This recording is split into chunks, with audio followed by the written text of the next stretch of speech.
পিলখানা হত্যাকাণ্ডের বিষয়ে সাবেক ক্যাপ্টেন ডক্টর খান সুবাইল বিন রফিক বলেছেন, পুরো ঘটনার মাস্টারমাইন্ড ছিলেন তারিক আহমেদ সিদ্দিক।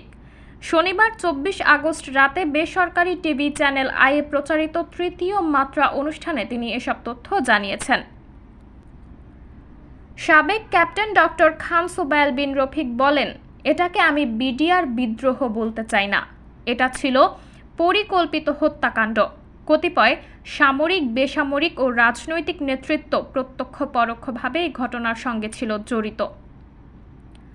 2009 সালের 25 ফেব্রুয়ারি ঘটনার সময় আমি MISTতে ইঞ্জিনিয়ারিং পড়ি। 25 ফেব্রুয়ারি সকাল 9:30টার দিকে আমাকে প্রথমে পিলখানা থেকে ফোন করে ক্যাপ্টেন তানভীর বলেন, উই আর ইন ট্রাবল, জুনায়েদকে বিষয়টি জানাও। আমি জুনায়েদকে বার্তাটি পাঠাই।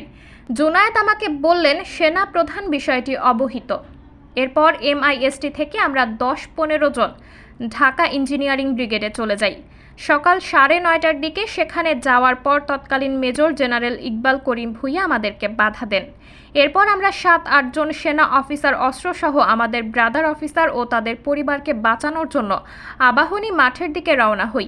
কয়েকটি গণমাধ্যমে তখন এই ছবি প্রচারও হয়েছিল। আমাদের ওপর কয়েকজন বিডিআর সদস্য গুলি ছুটতে শুরু করে। এ অবস্থায় আমাদের রিইনফোর্সমেন্ট দরকার ছিল। এজন্য আমি MISTর তখনকার কমান্ডার মেজর জেনারেল ওয়াদুদকে ফোন করি। উনি আমাকে প্রচণ্ড গালাগাল করেন। উনি বরং 5 মিনিটের মধ্যে আমাকে সেখান থেকে চলে আসতে বলেন। ক্যাপ্টেন ডক্টর খান সুবাইল বিন রফিক বলেন, সেদিন সেনাবাহিনী পিলখানায় ঢুকতে পারলে এই গণহত্যা হতো না। 27 ঘন্টা পর ঢুকেছিল সেনাবাহিনী। এর আগেই সেনা অফিসারদের হত্যা করা হয়। ট্র্যাক করে পিলখানায় সেনা সদস্যদের অবস্থানের তথ্য নেওয়া হয়েছিল। সে অনুযায়ী তাদেরকে হত্যা করা হয়েছিল। তিনি বলেন, ঘটনার 4 মাস পর বিডিআরে আমার পোস্টিং হয়। ঘটনার সঙ্গে জড়িতদের শনাক্ত করে বিচারের লক্ষ্যে একাধিক তদন্ত চলতে থাকে। সেনাবাহিনীর পক্ষ থেকে তদন্ত করা কমিটির প্রধান ছিলেন বর্তমানে স্বরাষ্ট্র উপদেষ্টা লেফটেন্যান্ট জেনারেল জাহাঙ্গীর আলম।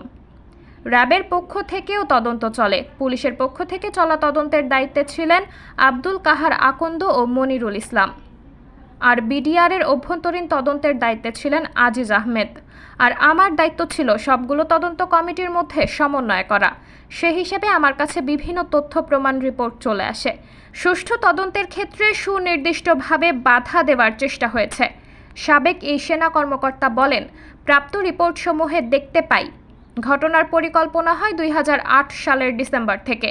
এরপর 3 মাস ধরে 25 ফেব্রুয়ারি পর্যন্ত বিডিআরের 50 জনের মতো সদস্য বিভিন্ন রাজনৈতিক ও বেসামরিক ব্যক্তির সঙ্গে একাধিকবার বৈঠক করেছেন। বিভিন্ন গোয়েন্দা সংস্থা এসব তথ্য জানতে পারেনি, এটা সম্পূর্ণ অসত্য। জেনেও তারা গোপন করেছিল। আওয়ামী লীগের একজন সাবেক এমপি প্রতি শুক্রবার পিলখানা মসজিদে জুমা পড়তে আসতেন। নামাজের পর তিনি সেখানে 1-1.5 ঘন্টা বিডিআরের সৈনিকদের সঙ্গে মিটিং করতেন। পরে তার বাসায়ও একাধিক মিটিং হয়। সেসব মিটিংয়ে আওয়ামী লীগের আরেকজন সাবেক এমপি থাকতেন। মিটিংয়ে বিডিআরের সৈনিকদের উদ্দেশ্যে সাবেক এক এমপি বলেছিলেন, বেশি মারার দরকার নেই, 2-3 জন অফিসার মেরে ফেললেই হয়, বাকিটা আমরা দেখব।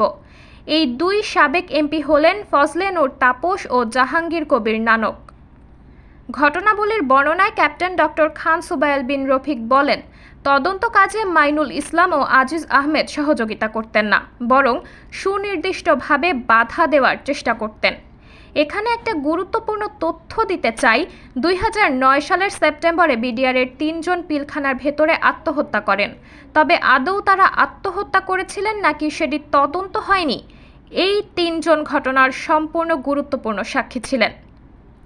2009 সালের 14 অক্টোবরে বিডিআরের তৎকালীন ডিজি মাইনুল ইসলাম ও আমাকে প্রধানমন্ত্রী শেখ হাসিনা তার কার্যালয়ে ডাকেন। আমি প্রধানমন্ত্রীর কাছে তদন্তের রিপোর্ট পেশ করি। উনি রিপোর্টটি ছুঁড়ে ফেলে আমাকে বলেন, কি আবোল তাবোল রিপোর্ট, যেভাবে ইনস্ট্রাকশন দেওয়া হয়েছে সেভাবে কাজ করতে হবে। তখন মইনুল ইসলাম আমাকে বলেন, রিপোর্ট যেন কোনো রাজনৈতিক নেতার নাম না আসে। পুলিশের রিপোর্টের ভিত্তিতেই সবকিছু করতে হবে। সেনাবাহিনী ও র্যাবের রিপোর্টের ভিত্তিতে কিছু করা যাবে না। এরপর আবারও আমাদের 2 জনকে প্রধানমন্ত্রী ডাকেন। সেদিনও আমি রিপোর্ট পরিবর্তন করিনি। আমি বলেছিলাম আমার ভাইয়ের রক্তের সঙ্গে বেইমানি করতে পারবো না। এরপর আমাকে পিলখানা থেকে তুলে নেওয়া হয়। 361 দিন ডিজিএফআইতে রাখা হয় আমাকে। সেখান থেকেই এই আয়নাঘরের শুরু। 5 বছর আমি অভ্যন্তরীণ থাকি। এরপর ছাড়া পেলেও আর দেশে থাকতে পারিনি। আজিজ, মইনুল, আকবর, জিয়াউল আহসান এদের সবার হাতে সে সময় রক্তে রঞ্জিত। সাবরিনা জলিল, সবার কথা।